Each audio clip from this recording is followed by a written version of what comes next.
Достар сәлем, күні кеше Шымкент қаласында Руслан Берденов ісі бойынша сот отырысы басталды. Ескертіп өтейін, қала әкімдігіне қарасты мердігер компанияның басшысы Ернар Жиенбай сәуір айында Руслан Берденовты мемлекеттік мекеме, яғни әкімдіктен шыға берісте кешкі сағат 8-9 шамаларында аңшылық мылтығымен 5 рет оқ атқан болатын.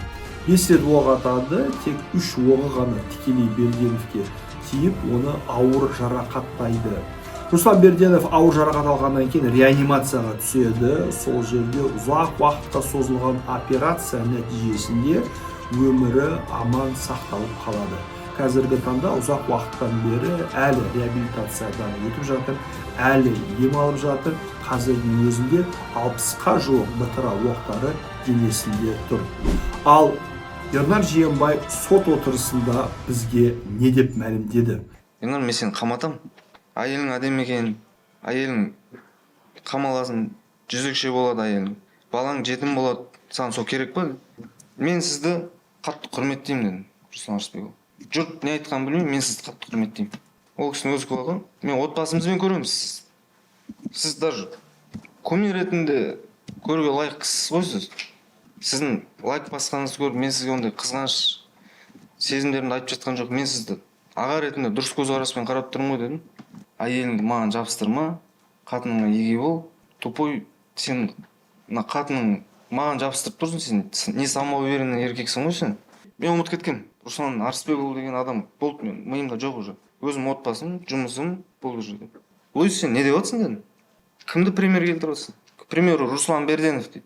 Содан намысым жарылып кетті да, Луиза дедім, екеуміз ажыраса салайық. Түбегейлі жала, түбегейлі айыптау, түбегейлі кінәлау. Сондағы мотиві не? Әйелімді қызғандым. Не деп қызғандың? Руслан Берденов пен оларды екеуін бір жерде көрдім бе? Бір жерде ұстап алдым ба? Бір жерде кездесті ма? Кездесіп отыратқан жерінен барып басып алдым ба? Жоқ. Лайк басқан екен, ол да өтірік.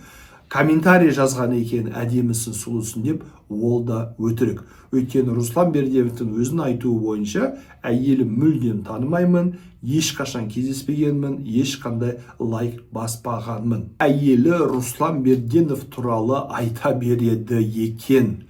Сондағысы Руслан Берденовты үлгі ретінде көрсетеді екен. Айналайын, қарағым, сен өзің айтқан жоқсың ба? Мен Руслан Берденовты инстаграмда қадағалап отырам, оқып отырам, өзімі үлгі ретінде алып отырам, сол сияқты болуға тырыстым, өте қатты құрметтейтін едім, өте қатты сыйлайтын едім. Бұл қызғанатын несі бар? Қаншама әйелдер күйеулерінде шын мәнінде жан-жағына жетістікке жеткен үлкен тұлғаларды үлгі ретінде көрсетеді. Неге олай болмасқа, неге олай тырыспасқа? Мейлі денсаулық тұрғысынан, мейлі спорт тұрғысынан, мейлі кәсіп тұрғысынан, мейлі мансап тұрғысынан, мейлі адамгершілік қасиеттері тұрғысынан. Әйелі Руслан Берденовты үлгі ретінде көрсетіп жатса, Руслан Берденов үлгі аларлық дәрежедегі тұлға болып жатса, бұның қай жері кінә, бұның қай жері қылмыс? Бұл үшін адам өлтіруге баруға болады ма? Мына Ернар Жиенбайдың сөздерін тыңдаған кезде, аудиозаписін толық қарап шығуға болады.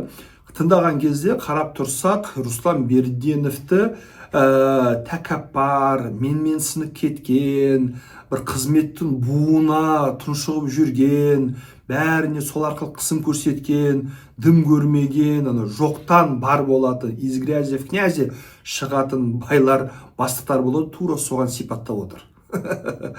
Ал Руслан Берденовтың биографиясына қарайтын болсақ, мүлдем керісінше, мүлдем басқаша. Руслан Берденов уже состоявшийся тұлға, мейлі мемлекеттік қызмет тұрғысынан, мейлі кәсіп тұрғысынан өзін жағдайын жасап алған, қазіргі таңда бар энергиясын, күшін елге қызмет ету үшін арнап отырған адам. Оған біреуге бір менсіні бір нәрсе дәлелдеу мүлдем керек емес, және ондай нәрселерге самооценкасы төмен, өзіне сенімсіз адамдар барады. Ернар Жиенбай бастық болған кезде осыны әрекетке барар еді. Оның психологиялық портреті соған дәл келіп отыр. бірақ өзі қандай болса екінші тарапты дәл солай көріп жатады. Руслан Берденов мүмкін жұмысқа байланысты ескерту жасаған, жұмысқа байланысты талапты күшейткен, жұмыс істемеген үшін жұмыстан кет деген болуы мүмкін. Бұл қалыпты жағдай. Өкінішке орай осындай жалған ақпарат айтылып жатқан кезде қоғамның санасы улануда. Көп адамдар қателесуде және оңбаған, конечно, бастықтардың бәрі сондай, оңбаған, қараш келіп алып қысым көрсетіп жатыр. Біреудің әйелінде несі бар, ондай болса мен де оны өлтіретін едім, мен де оны ататын едім деп жатыр. Яғни медиа ақпарат кеңістігінде әйеліне біреу лайк басқан үшін оқ ату, адамға оқ ату, адамды өлтіру қалыпты жағдай, даже керісінше бір ерлік сияқты көрсетуге тырысып жатыр. Осы уақыт аралығында менің ойымша Ернар Жиенбайдың қорғаушылардың біреуі әкесі отырып кәдімгідей өзін қорғаудың тікелей стратегиясын көрсетіп шықты. Бұл стратегияда Ернар Жиенбай бейшара жертва амал жоқтан осындай шарасыздыққа, осындай қылмысқа барып отыр.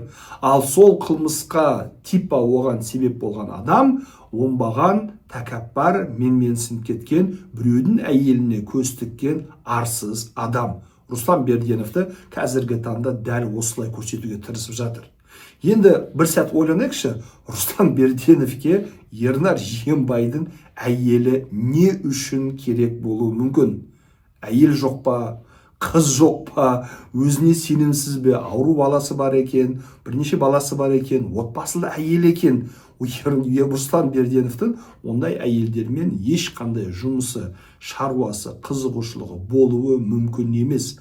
Руслан Берденовті жақыннан танитын адам ретінде айталам, Руслан өзінің арына, намысына, біреудің арына, намысына өте мұқият қарайтын нағыз жігіттің серісі.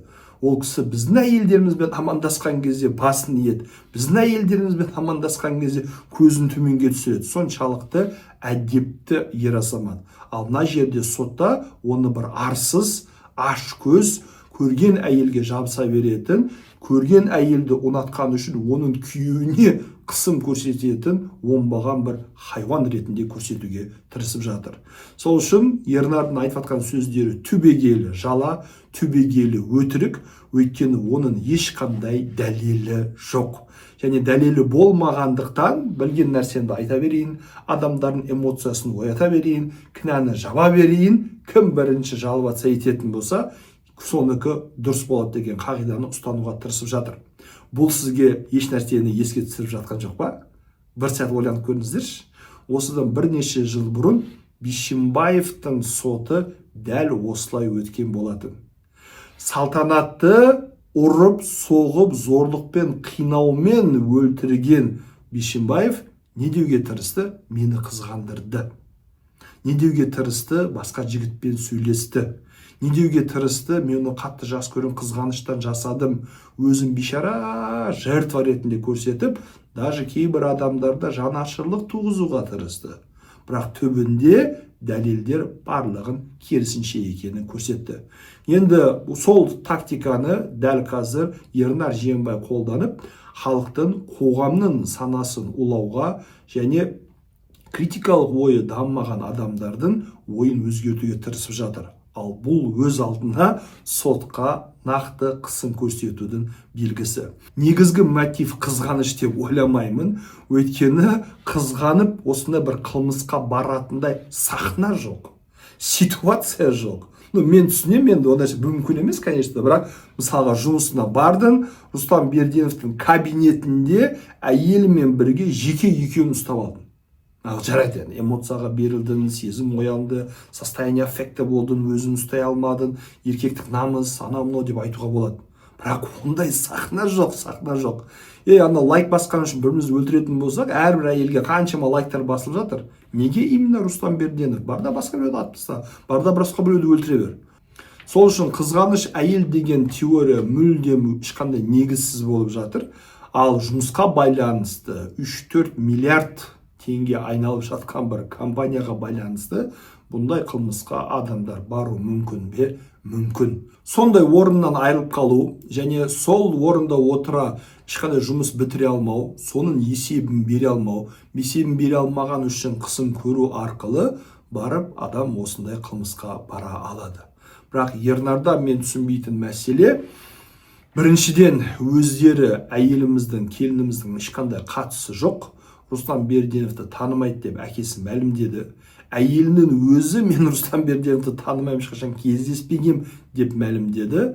Бірақ ернардың сорлылығы сонда, өзін ақтап алу үшін әйелінің ары мен намысымен бүкіл халықтың алдында ойнап жатыр. Бұндай адамға сенуге болмайды.